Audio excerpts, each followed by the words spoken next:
In this video, we are going to talk about the area of a triangle, and here I've drawn two roughly equal triangles for the purpose of showing why we find the area of triangles the way we do.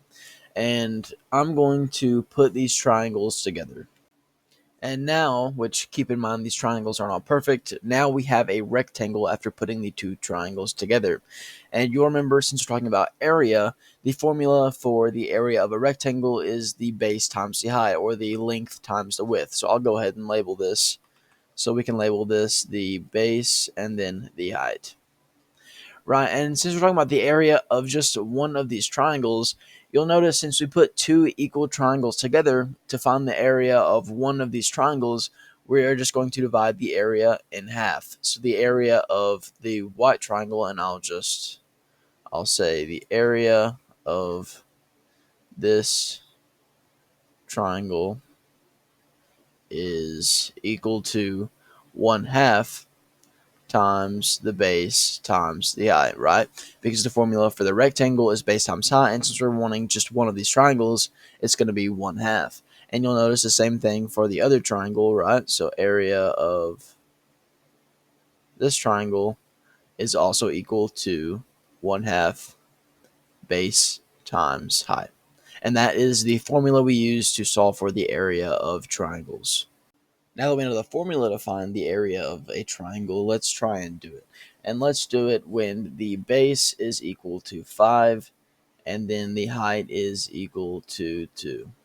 And I'll write the formula up here. It is 1/2 times the base times the height.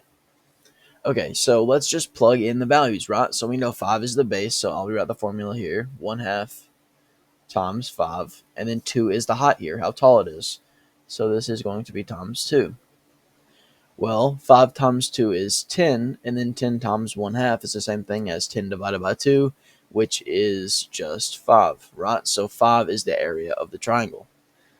Notice this is 5 units, like this is one-dimensional, right? So this is 5 units, and then no exponent, right? This is just units, and then our area is 5 units squared, right? Because there are two-dimensional, right? They're two-dimensional. So this is our answer, 5 units squared. Here we have another triangle, and notice this one is a little bit different. But it doesn't matter because we're still going to take the base times the height times 1/2. So I'll write the formula up here again. So we'll write this 1/2 times the base times the height. And in this case, notice here how tall it is isn't the side, right? We want to find the tallest point on the triangle. So here the height is 4 and then the base is 6. So we can do the same thing as we did in the last problem. So we have 1/2 times the base. Well, 6 is the base. And notice this is in feet. So this is times 6 and then times 4. Times 4. And then we can just work out this arithmetic, and this would be 12. And we are talking in feet here, so this is 12 square feet, or feet squared.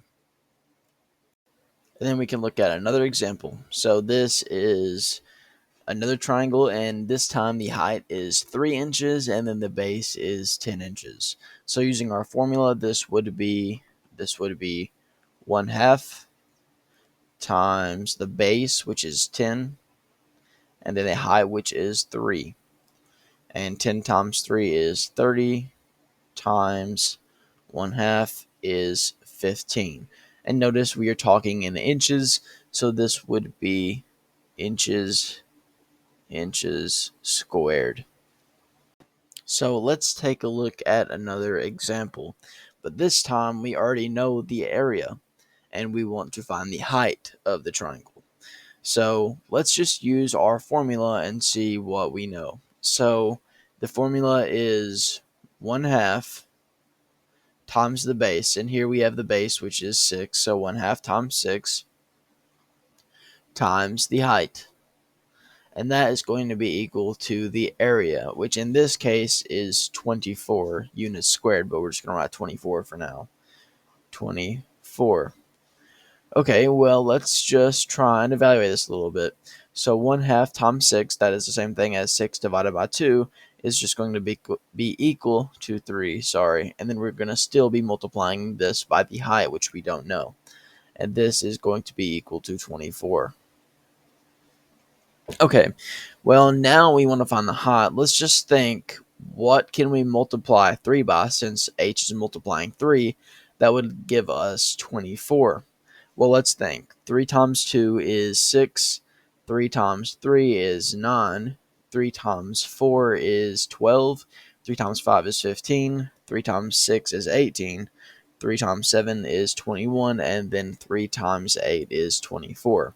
So that is our answer, h, or the height. So height is equal to 8 units. 8 units. And we are done.